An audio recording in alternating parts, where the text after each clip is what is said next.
enquêtait sur une affaire de corruption impliquant Laurent Esso, le secrétaire général de la presse. Arrêté le 10 mars dernier et mis en détention provisoire, détention dès le 22 mars. Pour nous, à la CAT, ce cas vient mettre à nu la situation des conditions de détention au Cameroun.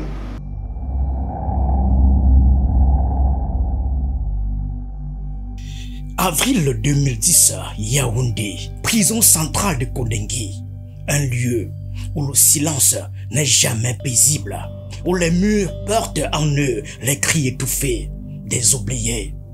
Un homme debout face au pouvoir, un journaliste qui n'a jamais courbé les chines, Bibi Ngota, le rédacteur en chef du Cameroun Express, ne brandissait pas seulement des mots, mais la lumière qui dérange, la vérité que certains voulaient garder enfouie.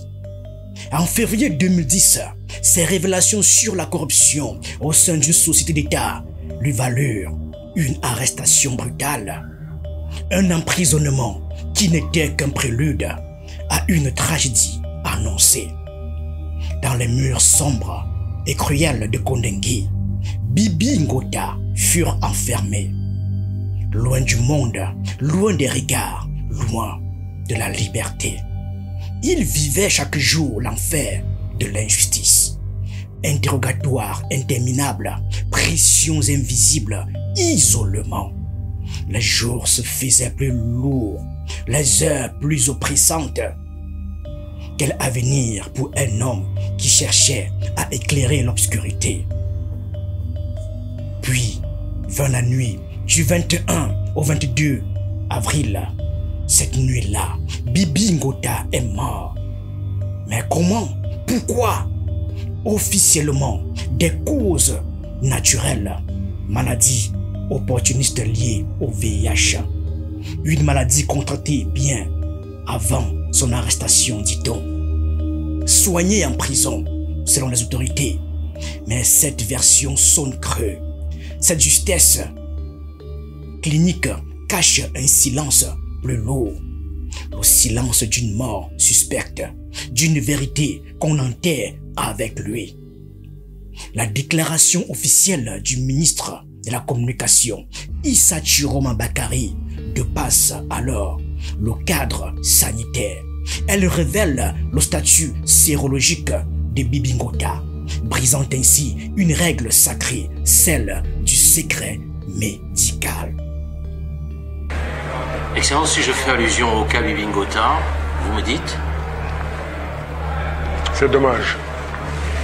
C'est dommage que Bibi Ngota meure en prison, devenu célèbre à la mort, illustre inconnu quand il était vivant.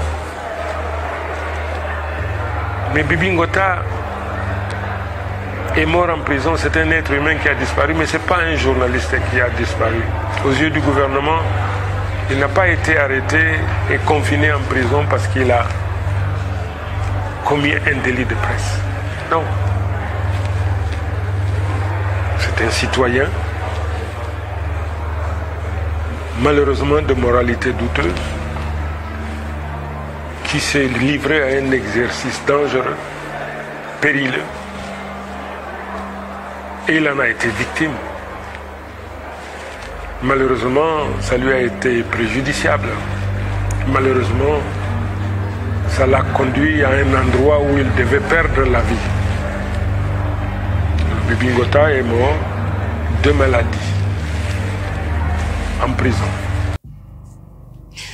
La douleur d'une famille exposée publiquement, humiliée, trahie. Une mort transformée en une arme contre la mémoire d'un homme. Les cris montent. L'Ordre national des médecins du Cameroun, les associations contre le VIH, des voix du monde entier condamnent cette ignominie. Une atteinte grave aux droits humains, une violation cruelle de la vie privée. La famille de Bibi Ngota, dans son chagrin et son courage, rejette en bloc la version officielle. Elle réclame une enquête indépendante. la lumière sur ce drame qui hante la conscience nationale. Une minute de silence en hommage à Bibi Ngota et un réquisitoire sévère contre l'instrumentalisation de la justice par le pouvoir camerounais. Selon Pius Njahwe, les journalistes de son pays travaillent dans la crainte permanente d'une arrestation. La détention préventive en matière de délit de presse. La conséquence, c'est que cela pousse davantage le journaliste à faire de l'autocensure. Pour moi, l'autocensure est encore plus grave que la censure. Mais le régime, lui, ferme les yeux, préfère noyer les soupçons dans le silence. Bibi Ngota devient alors symbole. Symbole de la répression. Symbole du silence imposé. Symbole des journalistes sacrifiés sur l'autel du pouvoir.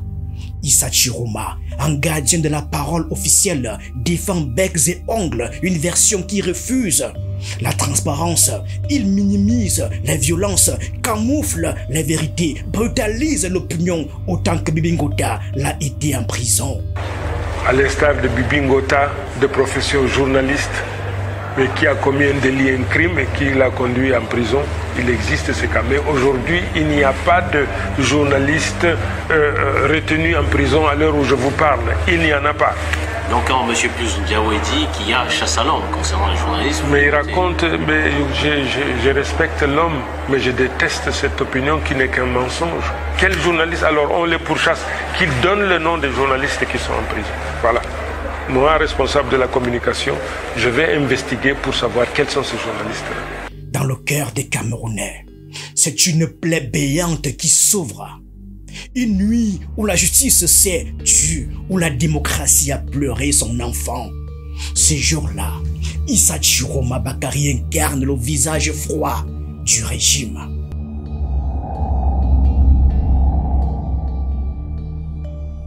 « 2011, Cameroun. La liberté d'expression est en mal. Devient fragile comme une flamme prête à s'éteindre. Les journalistes qui osent lever la voix, déranger le confort du pouvoir, seuls gardiens d'une vérité menacée sont arrêtés. Des micros se brisent, des rédactions se ferment. Il ne s'agit plus seulement de cacher une mort suspecte, mais d'étouffer tous les possibles éclats de voix. Le silence devient arme. Voici les conditions de détention dans la prison de New Bell à Douala. Surpopulation, manque d'hygiène. Parmi ces détenus, un autre journaliste, Lewis Medjo, purge une peine de 3 ans d'emprisonnement pour avoir commenté un décret présidentiel. Sa santé s'est détériorée depuis sa mise en détention.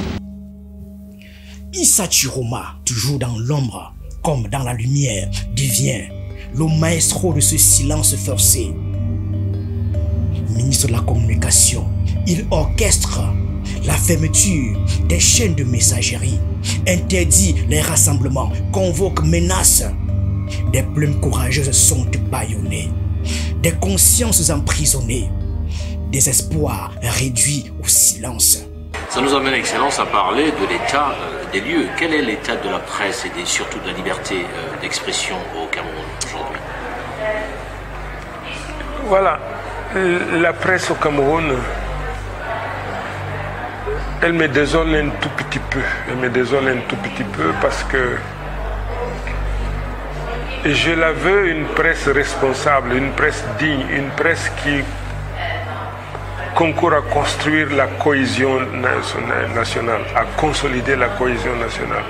Qu'elle soit une presse qui construise la richesse, une presse expurgée de tout regard négatif, attentatoire à l'honneur, à la dignité des hommes. Malheureusement, tel n'est pas toujours le cas. Je ne dis pas que c'est toute la presse, mais il y a malheureusement des brebis galeuses qui effectuent aujourd'hui un activisme déroutant, sinon dégoûtant. Le peuple regarde impuissant, parfois muet, parfois révolté. Les rues se fondent sourdes aux cris de justice. La peur s'insinue là où la parole aurait dû grandir.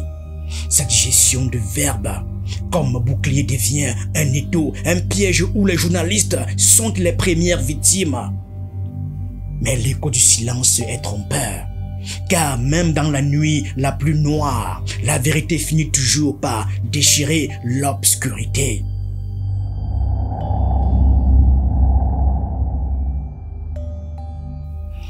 « 20 août 2011, Yaoundé. La vie commence fragile, lumineuse, dans les bras d'une jeune fille de 17 ans, à peine sortie de l'enfance. Vanessa Tchatchou, lycéenne, devient mère.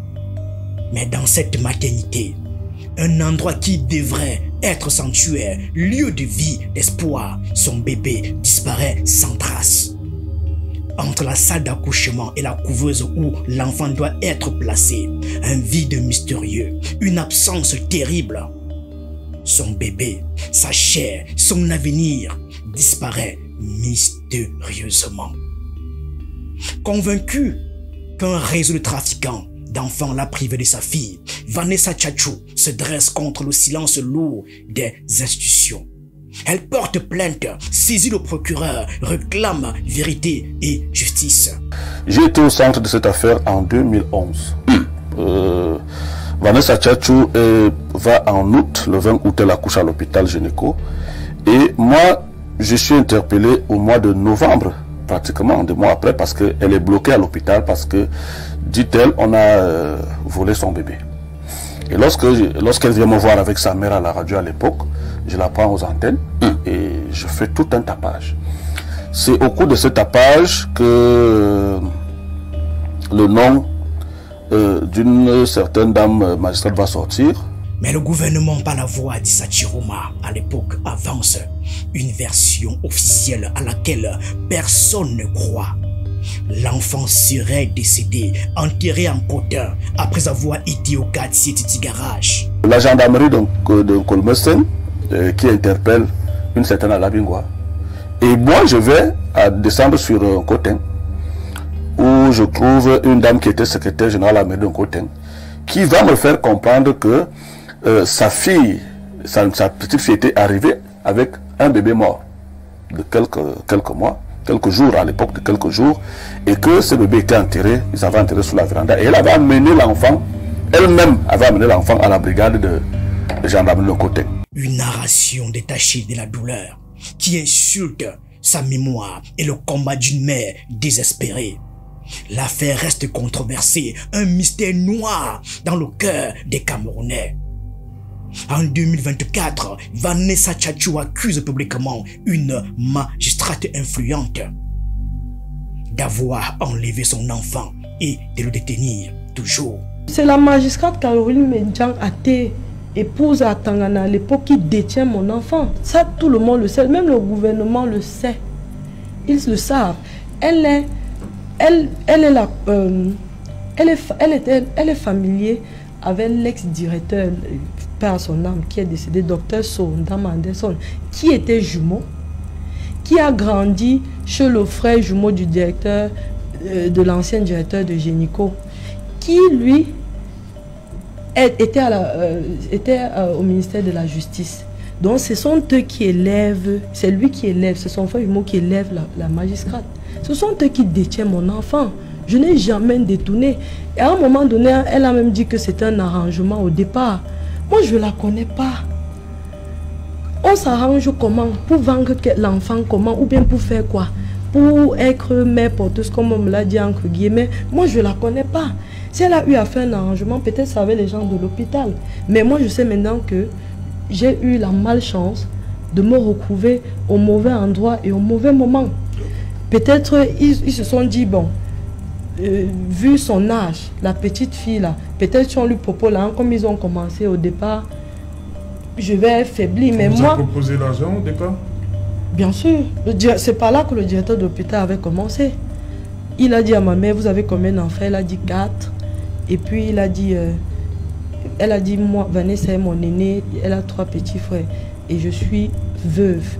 Il a profité de là, il dit que non, si c'est comme ça, je vais vous construire une grande maison, je vais assurer l'école des enfants, on va fournir votre compte bancaire. Ça, c'est ce qu'il dit, parce qu'on vole mon enfant le samedi, ça, c'est ce qu'il nous dit déjà le mercredi. Je dis, mais tiens, ça, c'est quoi? On parle d'argent, d'échange d'êtres humains, et moi je n'ai jamais accepté. Cette révélation secoue les fondations même de la justice camerounaise et jette une lumière crue sur l'impunité et le dysfonctionnement d'un système sourd aux souffrances des plus vulnérables. Vanessa Tchatchou, devenue avocate au fil des années, incarne la résistance d'une mère brisée, mais jamais vaincue. Elle continue de réclamer que son enfant lui soit restitué. Ce geste semblant se perdre dans un désert de silence et d'oubli. Moi j'ai pardonné et je pardonne parce que je dois vivre. Les Camerounais ont porté leur espoir sur moi et je ne peux pas leur décevoir. Parce que si je lâche, personne mieux que moi ne portera ce combat. C'est ça le destin. Les fantômes reviennent toujours.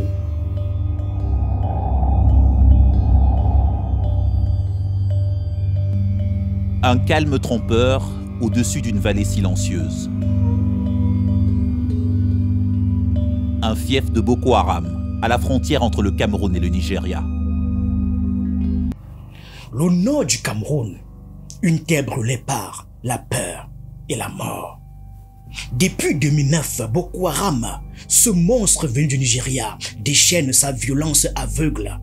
Villages rasés, familles décimées, enfants enlevés, vies broyées sous le poids d'une terreur sans nom. L'extrême nord, autrefois paisible, se transforme en cauchemar. Des familles entières fuient, abandonnant leurs terres, abandonnant leurs souvenirs. Les visages sont marqués par la fatigue, l'angoisse, la douleur d'avoir tout perdu. Le gouvernement lance la guerre officielle en mai 2014. Une guerre sans merci, complexe, déchirante. L'armée camerounaise, armée d'élite avec le bataillon d'intervention rapide, le BI, mène d'incessantes opérations, repoussant l'horreur au-delà des frontières du Cameroun. Ces opérations militaires se succèdent avec leur succès annoncé. L'opération de mai 2016, par exemple, dans la localité nigériane de Madawaya, est saluée. 58 terroristes neutralisés, 46 otages libérés. Un corps d'élite, le bataillon d'intervention rapide, le BIR, contraint de trouver une parade à cette vague d'attaques suicides. Ce matin-là, le lancement d'une opération anti-kamikaze préparée depuis 2 semaines. Tu as combien d'hommes là-bas? Tu as combien? 240. Ok. Mais derrière les chiffres, derrière la com, il y a ces milliers d'inconnus disparus. Il y a des cicatrices invisibles. Les accusations de violation des droits humains, d'arrestations arbitraires, de tortures, planent comme des nuages sombres sur le Cameroun. Amnesty International dénonce ces dérives-là. Et Issa Chiroma, ministre de la Communication, porte-parole du gouvernement, monte au front de la communication. Il défend, il justifie, il apaise, il raconte des victoires, il célèbre des libérations d'otages. Il parle d'honneur, de devoir, de protection. Moi, ma responsabilité de ministre de la Communication, quoi qu'il m'en coûte, c'est de défendre l'image, de défendre le sacrifice consenti par nos forces de défense. En jetant l'opprobre sur d'autres pays amis. Please, please, please. Nos militaires meurent au front tous les jours. C'est pour que nous soyons en paix. J'avais dit à ma sortie que ça, c'est pas le fait de nos armées. Parce qu'ils reçoivent la formation qu'il faut, parce que. Mais le chef de la nation a prescrit une enquête. Attendons le résultat de ces enquêtes-là. Si d'aventure il était établi que c'est le fait de nos forces, je vous convaincrai pour vous le dire. Et quelles sont les mesures qui ont été prises. C'est ce que j'ai fait. Mais sous la surface lisse de ce discours officiel, la peur grandit. Les familles pleurent des disparus. Les villages sont désertés. Le sang coule dans le silence. Le Cameroun, en proie à un feu qui consume, voit son peuple vaciller entre espoir et résignation. Issa Chiroma se tient en sentinelle, le porte-voix d'une lutte qui déchire le pays. Il incarne l'ambivalence d'un combat où la lumière se mêle souvent à l'ombre. Pourquoi une stratégie de communication défensive à chaque fois concernant le Cameroun? Il nous est revenu que beaucoup de journalistes étaient dans des officines au service des prédateurs dont l'objet est de s'aimer le trouble dans le Cameroun afin de faire main basse sur notre fortune. Beaucoup de journalistes, je ne voudrais pas vous inviter ici. Là. Je vous ai dit la responsabilité du ministre de la Communication. Dans un premier temps, défendre la nation. Ça, c'est de facto et de jure.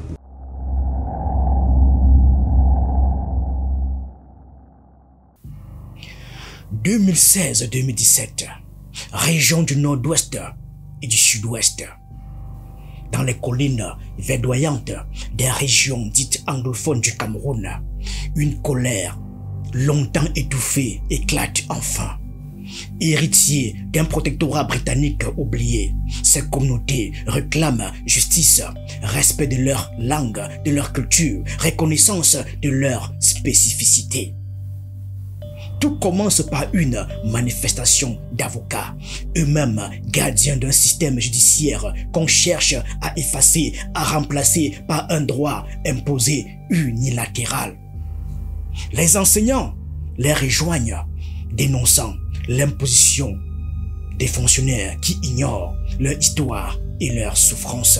En octobre 2017, les sécessionnistes proclament symboliquement l'indépendance de la région et la nomment Ambazonie. Les responsables sont rapidement arrêtés ou contraints à l'exil. Financés par la diaspora anglophone, des groupes armés s'organisent militairement. Les opérations villes mortes se multiplient. Les exactions des deux côtés continuent de faire grimper l'insécurité. Mais le gouvernement répond par la répression, la fermeté implacable. Issa Chiroma, depuis son poste de ministre de la Communication, dépeint ces mouvements comme des actes de déstabilisation. Il parle de troubles à l'ordre public, de menaces terroristes, justifie le déploiement massif des forces de sécurité. Je voudrais d'abord vous dire, pour vous rassurer, madame, que l'immense majorité du peuple camerounais en général, mais également l'immense majorité de nos compatriotes dans les deux régions, le nord-ouest et le sud-ouest, sont contre la sécession. C'est donc une infime minorité qui s'investit donc dans cette activité criminelle qui consiste à tuer, à brûler, à profaner l'héritage que nous ont légué les pères fondateurs de notre nation. Alors, ce que je peux également ajouter, c'est que leurs desseins sont voués à l'échec.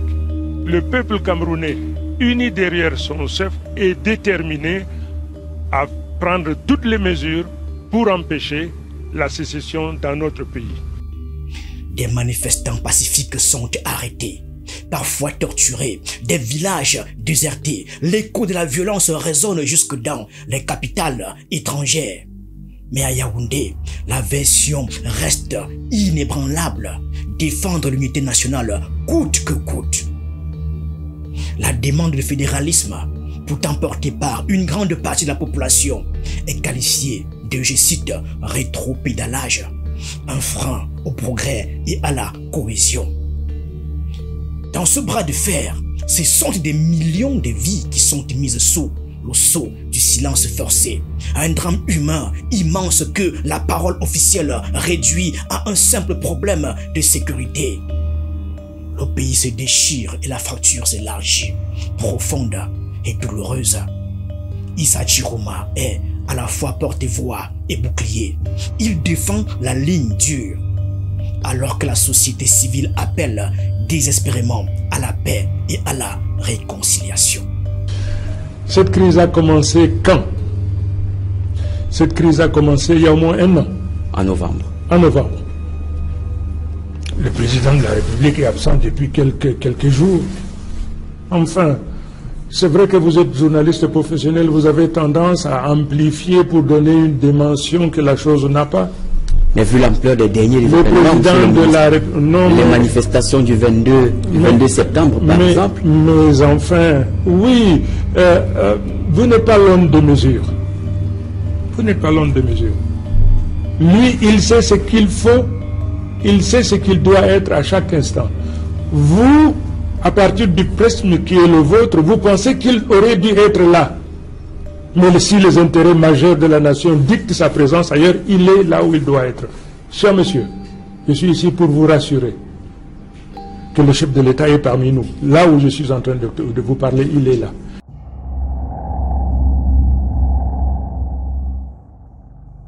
De 2014 à 2018, Yaoundé, une promesse de modernité, une avancée technologique censée ouvrir une nouvelle ère pour la télévision camerounaise.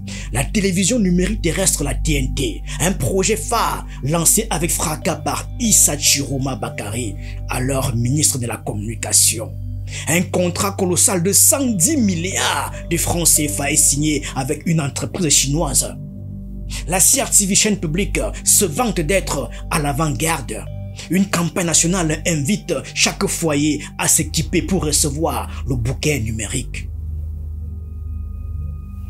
Mais derrière ce regard de progrès, l'ombre d'un favoritisme rampant s'étale. Un conseiller du Premier ministre dénonce publiquement un amendement contestable de la loi audiovisuelle. Ce texte offrait à la CRTV un monopole provisoire sur le multiplexage, l'art de transmettre plusieurs chaînes sur un seul signal. Un monopole enrobé officiellement dans la nécessité d'une transition ordonnée, mais qui, dans la réalité, écrase la concurrence, étouffe les voix indépendantes, verrouille le secteur.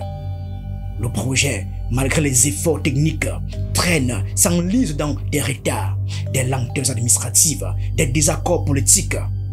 En 2023, une relance est annoncée, mais l'équilibre entre intérêt public et privé, transparence et contrôle reste fragile. La TNT devient alors un symbole, celui de la modernité freinée par les jeux de pouvoir où l'accès à l'information se mue en bataille entre contrôle étatique et pluralisme.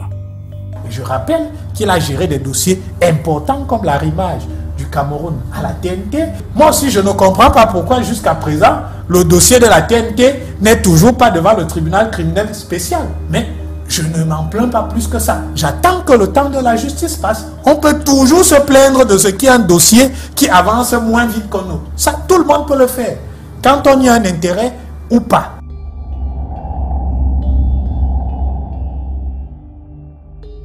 Octobre 2018, le jour d'après l'élection présidentielle au Cameroun, une scène théâtrale se joue à Yaoundé. Un groupe de 7 individus apparemment observateurs de Transparency International monte à la tribune. Nous sommes à l'hôtel Hilton de Yaoundé. Leur message, louer la transparence, vanter la crédibilité du scrutin, peindre un tableau idyllique d'un vote dont le pays doute. D'abord des grandes avancées, quelque chose d'assez étonnant, c'est la première fois que j'ai vu ça au cours d'une élection, des affiches, des petites affiches en braille. Je n'ai vu ça nulle part ailleurs.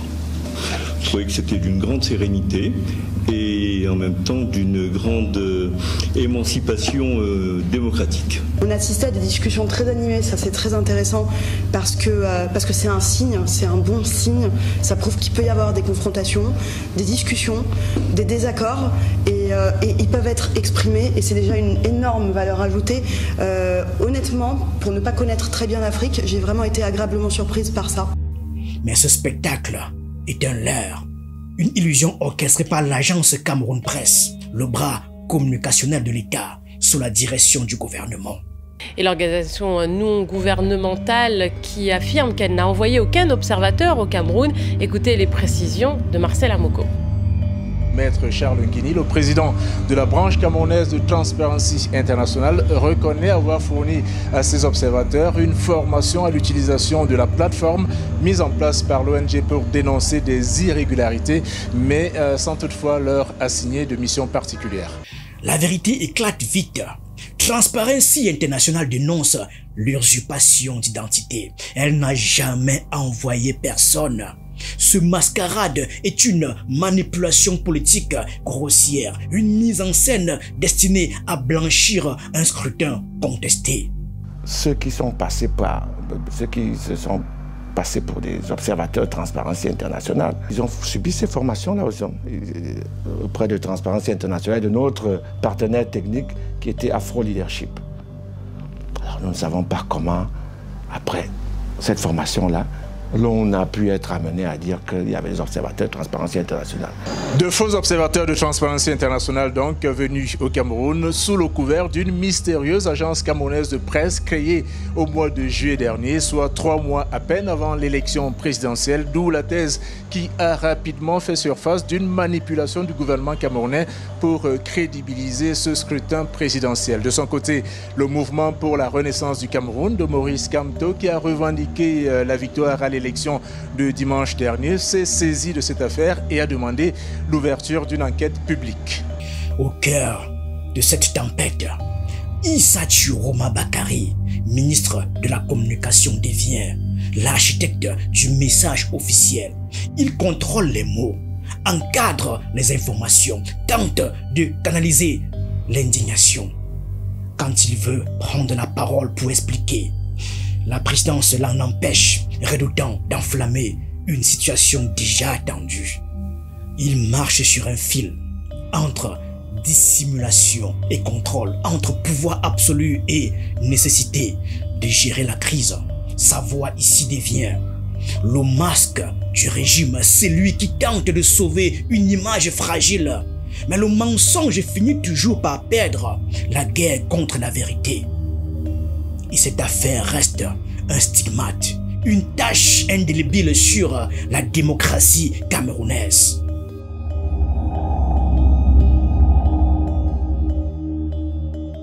Octobre 2018 encore.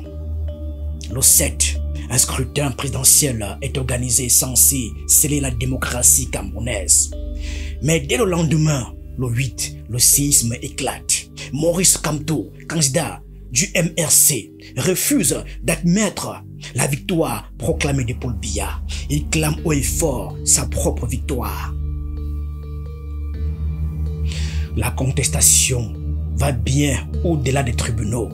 Dès le 16 octobre, 18 recours sont déposés devant le Conseil constitutionnel. Une bataille juridique intense, suivie par des millions de Camerounais sur la chaîne nationale.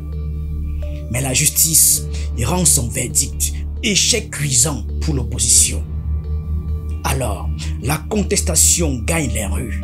Des milliers de citoyens descendent dans ce qu'on appellera plus tard les marches blanches. Ces manifestations pacifiques pour réclamer justice, vérité, un avenir démocratique. La réponse du régime est brutale. Arrestation massive. Maurice Kamto et d'autres leaders emprisonnés. Les forces de sécurité frappent sans pitié au cœur de cette tempête. Issa Chiroma Bakari, ministre de la Communication et porte-voix du gouvernement, endosse son rôle de soldat de la parole officielle. Il défend la répression, la justifie comme un mal nécessaire pour préserver l'ordre et la stabilité nationale. Il façonne le discours officiel, s'efforce d'effacer les ombres inquiétantes des accusations de violation des droits humains. 2 jours avant l'organisation de l'élection présidentielle, le directeur de campagne de M. Maurice Kamto avait annoncé la victoire de son candidat et qu'il serait prêt à défendre cette victoire même au prix de leur sang, 2 jours avant l'organisation des élections.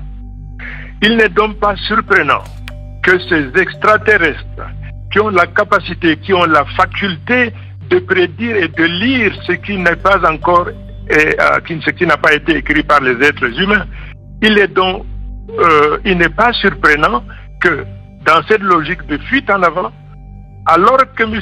Kamto sait parfaitement bien que c'est le seul conseil constitutionnel qui est habilité à recevoir tous les résultats de vote et dispose du temps nécessaire pour proclamer les résultats. C'est le seul organe habilité à le faire et avant leur engagement dans cette campagne, tous savent et tous sont tenus. On ne peut pas vouloir gouverner le Cameroun et se mettre au travers des lois qui gouvernent le Cameroun. Ainsi, Il devient l'architecte d'une narration soigneusement contrôlée, un rempart contre la vérité criante du peuple. Mais sa stratégie creuse la fracture, polarise davantage l'opinion publique. Les images des rues matraquées et des voix réduites au silence résonnent dans les foyers. Pour beaucoup, la répression n'est plus défendable. Elle devient le symbole d'un régime qui écrase toute opposition. Issa Chiroma tient la ligne, le rôle ingrat du bouclier du régime. Son discours est celui d'un pouvoir qui cherche à survivre malgré les aspérités, malgré le fracas des revendications.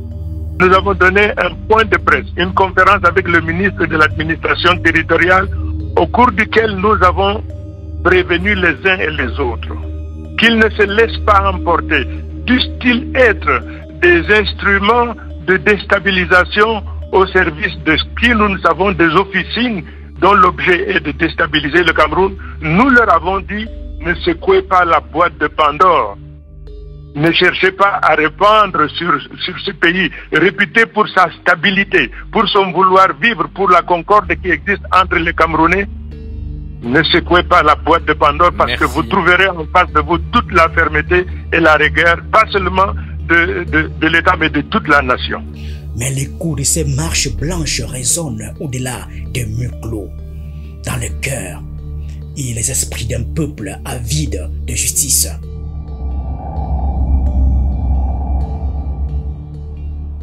Issa Chiroma, le griot du pouvoir, la voix qui couvre les ombres. De 2009 à début 2019, Issa Chiroma Bakary a été l'ombre portée du régime Paul Biya, un soldat fidèle, un défenseur obstiné. Ministre de la communication, il a érigé la négation en art, retournant chaque accusation contre le président en un mur impénétrable. Quand la corruption gangrénait les hautes sphères du pouvoir, lui refusait obstinément d'y croire, d'y voir la moindre faille. Avec une phrase devenue symbole de cette loyauté sans faille, il proclamait: je voudrais vous dire une chose, le président de la République, M. Paul Biya, est comme le soleil. Vous savez, le soleil quand il se lève, il ne se lève pas seulement pour ceux qui adorent Dieu, mais il se lève aussi pour ceux qui contestent même l'existence de Dieu. Le président Biya, c'est aussi comme ça. Ces mots résonnent encore lourds d'un opportunisme qui choque, qui dérange. Ancien opposant devenu intime du pouvoir, Issa Chiroma est devenu, à force de revirements, le griot officiel de Paul Biya. C'est lui qui chante ses louanges, c'est lui qui balaie d'un revers de la main les critiques qui dérangent. Le président du Cameroun était à l'honneur. Le président Biya a co-présidé avec le président Sarkozy l'un des ateliers les plus importants. Ça veut dire une prise à main de leadership de la sous-région CEMAC. Pas seulement ça, de l'Afrique. Francophone et anglophone. L'Afrique, oui. L'Afrique dans son ensemble. Le président Sarkozy ne tarissait pas d'éloges pour le président Biya, le sage de l'Afrique. Le sage de l'Afrique, mon ami Biya. Je vous fais remarquer une chose. Le président Biya était le seul président qui a reçu l'accolade de Nicolas Sarkozy, président de la France. Il justifiait jusqu'au long séjour suisse du président ses échappées dorées payées par le peuple comme un droit légitime, une pause nécessaire. Face aux journalistes, il lançait l'accusation acerbe. Ils étaient, je cite, programmés par l'opposition. Des agents d'une subversion qu'il fallait combattre sans relâche. Durant 10 ans, sa voix a couvert les ombres, étouffé les murmures. Une voix à la fois puissante et glaçante, celle qui protégeait le régime dans ses heures les plus controversées, défendant l'indéfendable. Et c'est cet homme qui disait qu'il servira le président de la République jusqu'à sa mort. Je ne sais pas s'il est en train de servir toujours le président de la République actuellement.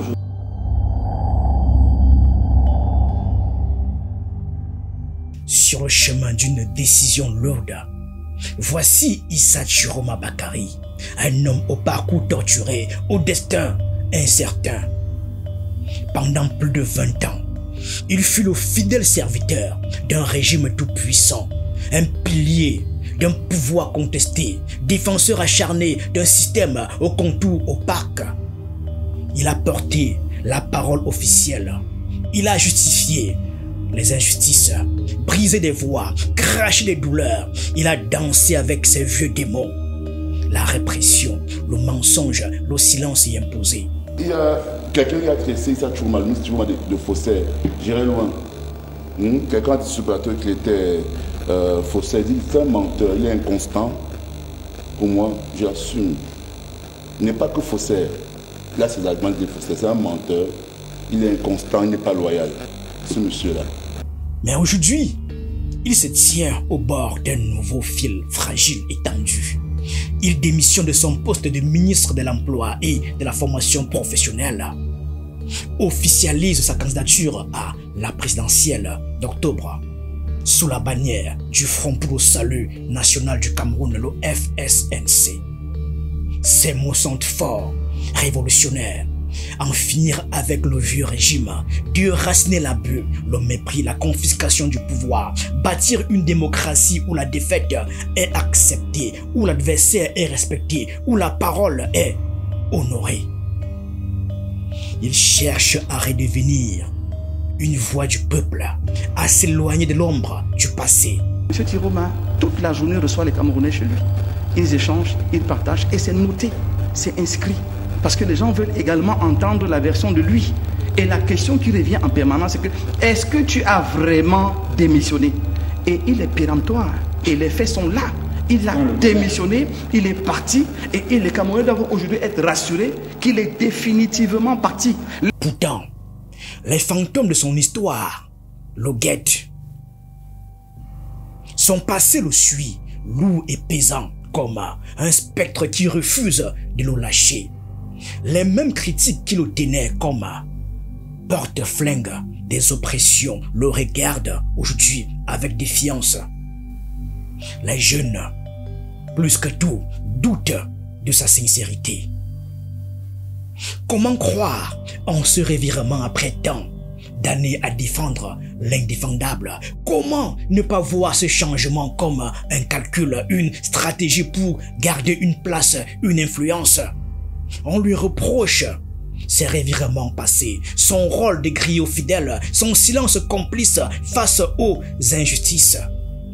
Pour beaucoup, il est l'homme d'un autre âge, figure du système qu'on veut dépasser. Les Camerounais ont besoin du profil d'un homme d'État capable d'articuler la dynamique du pouvoir avec l'idéal de justice. Et ça, je vous dis, monsieur Tiroma n'est pas le bon profil. Et pourtant, lui se présente comme un homme nouveau, engagé, sincère. Il veut incarner le changement, la réconciliation, la justice sociale. Il promet de tendre la main aux jeunes, de renouer le dialogue. Vous savez, un homme comme Tiroma, quand il fait sa sortie, il se répand. Il reconnaît. Il ne s'est pas encore répandu sur l'affaire Vanessa Tchétchoua, s'il vous plaît, pour le bébé. Parce qu'on attend aussi ça. À part les militaires, à part la sortie des militaires qu'il a défendus, il y a l'affaire Vanessa Tchétchoua. Je me souviens, il était sorti pour dire qu'il n'y a jamais eu de vol de bébé. Et cette mère est toujours en train de plaider. Il faut qu'il parle de ça aussi. Il appartenait à un gouvernement, cher ami. Ben écoutez, quand on est membre d'un gouvernement, et votre camarade a parlé de la raison de l'État. Quand l'État donne une instruction, on la suit. Le funambule avance. Chaque pas est un combat contre lui-même, contre son histoire. Entre vérité et mensonge, entre ombre et lumière, il doit garder l'équilibre pour ne pas tomber dans l'abîme. Sa route est étroite, ses enjeux immenses. Peut-il vraiment se libérer de ses vieux démons? Peut-il convaincre son peuple qu'il est différent, qu'il est l'homme du renouveau quand son passé parle si fort?